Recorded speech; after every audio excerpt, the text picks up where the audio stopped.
साथियों, सिलसिला जो शुरू हुआ था वो ये शुरू हुआ था कि प्रधानमंत्री लक्षद्वीप गए। मैं उसी मुद्दे से आज आगे बढ़ूंगा। मालदीव के 3 सम्मानजनक मंत्रियों ने उसमें उनके वहां जाने पर आपत्तिजनक टिप्पणी करी, लक्षद्वीप पर भी करी और प्रधानमंत्री पर भी करी, और उसके बाद सारा घटनाक्रम आप लोगों को मालूम है। लग रहा था ये मुद्दा यहां पर खत्म हो जाएगा, लेकिन अब ऐसा लगता है ये मुद्दा यहां खत्म नहीं हो रहा है, मुद्दा यहां से शुरू हो रहा है।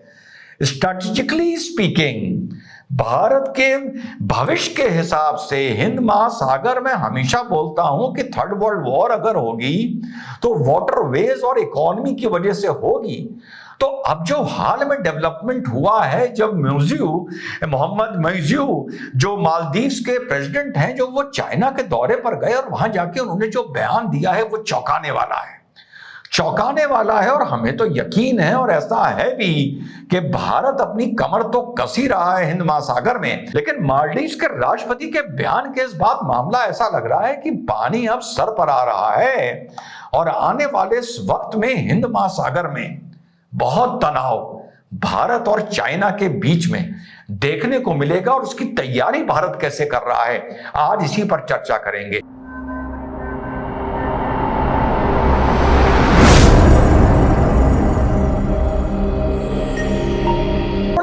सत श्री अकाल, अस्सलाम वालेकुम, कैसे हैं जनाब। तो जैसा मैंने बताया, हम लोग सोच रहे थे ये 3 मंत्रियों ने कुछ बकवास कर दी है, सेटलमेंट हो जाएगा, एक आपसदारी का मैटर है, लेकिन मामला बहुत ज्यादा गंभीर अब नजर आ रहा है और भविष्य को लेकर तो बहुत ही गंभीर नजर आ रहा है।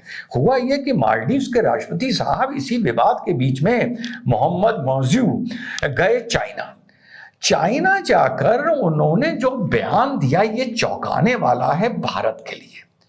उन्होंने जो बात भारत को लेके बोली, शायद किसी भी अड़ोसी पड़ोसी ने आज तक इस तरह की बात ना बोली हो।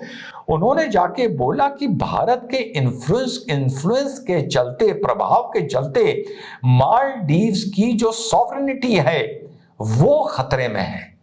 यानी मोटा मोटा मालदीव्स भारत को लेकर अस्तित्व मालदीव्स का खतरे में है।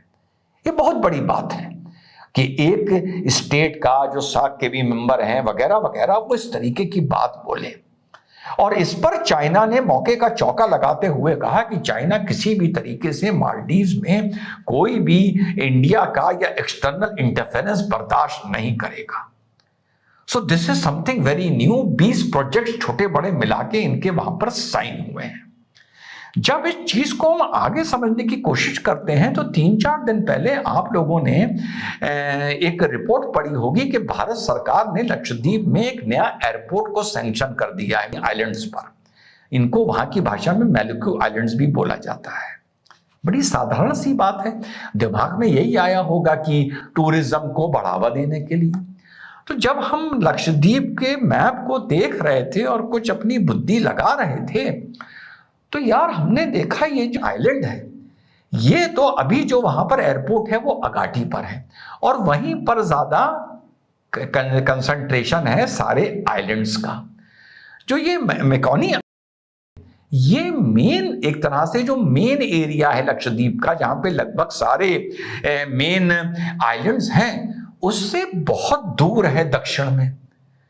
फिर गूगल करा तो ये पता चला ये लगभग 300 किलोमीटर दूर है लक्षद्वीप से, 300 किलोमीटर, और कोची से लगभग 400 किलोमीटर है लक्षद्वीप।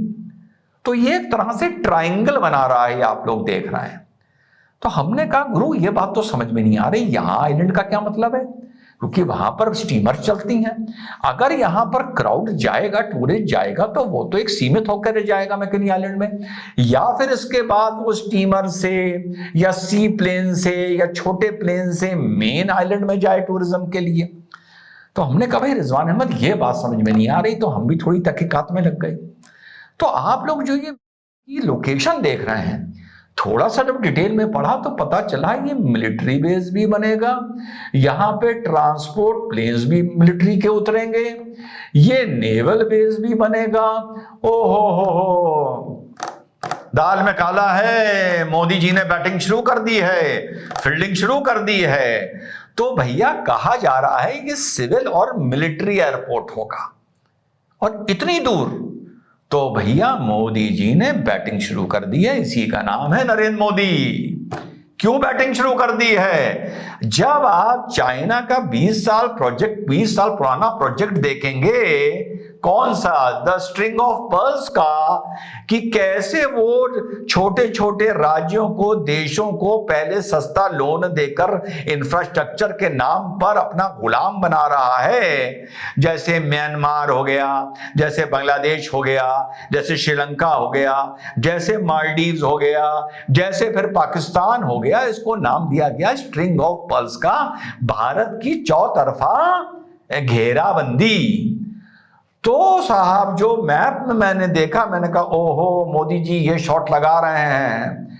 तो साहब इस तरफ चाइना की इकोनॉमी को जो थ्रू द सी वे होती है, अंडमान निकोबार आइलैंड्स के दम पर भारत चाइना को किसी आपात स्थिति में चोक कर सकता है। भारत की इकोनॉमी, जब पढ़ते पढ़ते मैं एक रिपोर्ट तक पहुंचा, वो रिपोर्ट के पहले कुछ आप लोगों को अंश पढ़ के बता दूं तो आप लोगों को बात समझ आएगी। थोड़ा बहुत हिंदी में अनुवाद भी करता रहूंगा। कि comprising 572 islands stretching over an area of 450 nautical miles with a total of 24 ports.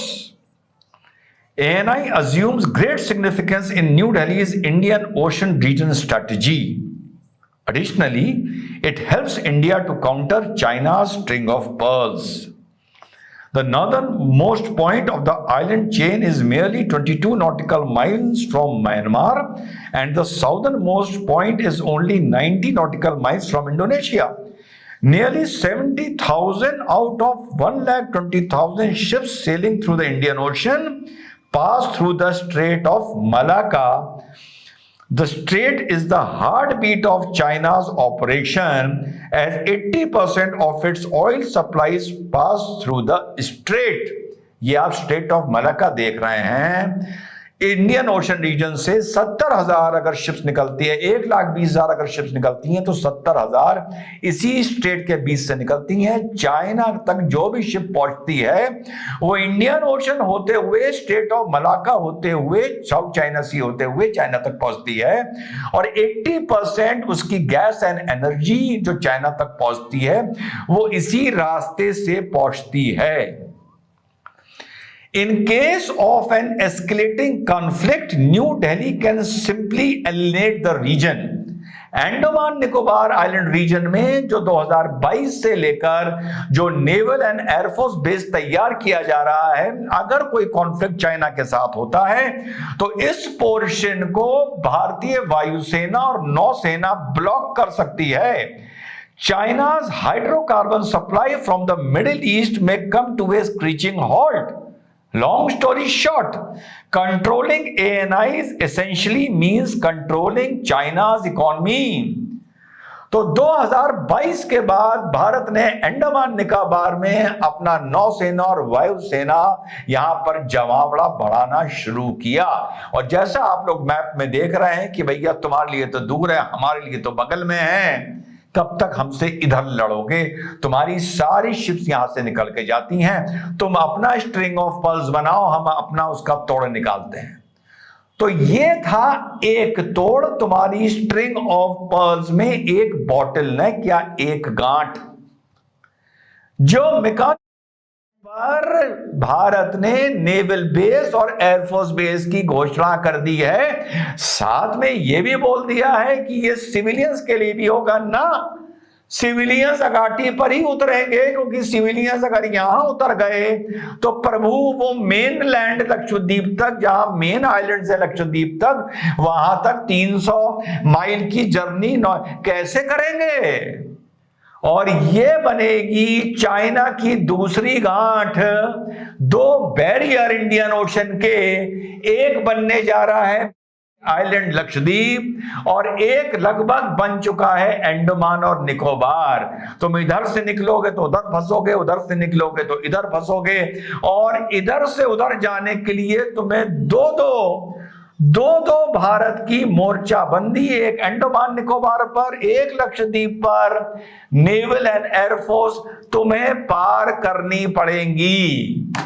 तो यह है कहानी उस छोटी सी रिपोर्ट की कि भारत ने टूरिस्ट का दबाव बढ़ने से या लक्षद्वीप के विकास के चलते आइलैंड्स पर एक एयरपोर्ट बनाना सुनिश्चित किया है, जहां पर transport military plane, army planes, air force planes, जहां पर सिविलियन प्लेन और जहां पर फाइटर जेट्स भी उतरेंगे, और यहीं पर बनेगा, देखिएगा आप जाके, नेवल बेस।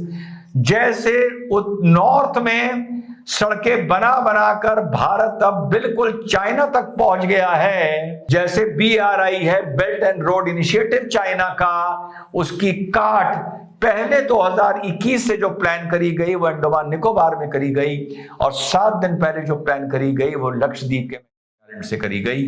दो जगह भारत की इंडियन ओशन में मोर्चाबंदी होने जा रही है। जय हिंद, वंदे मातरम, खुदा हाफिज।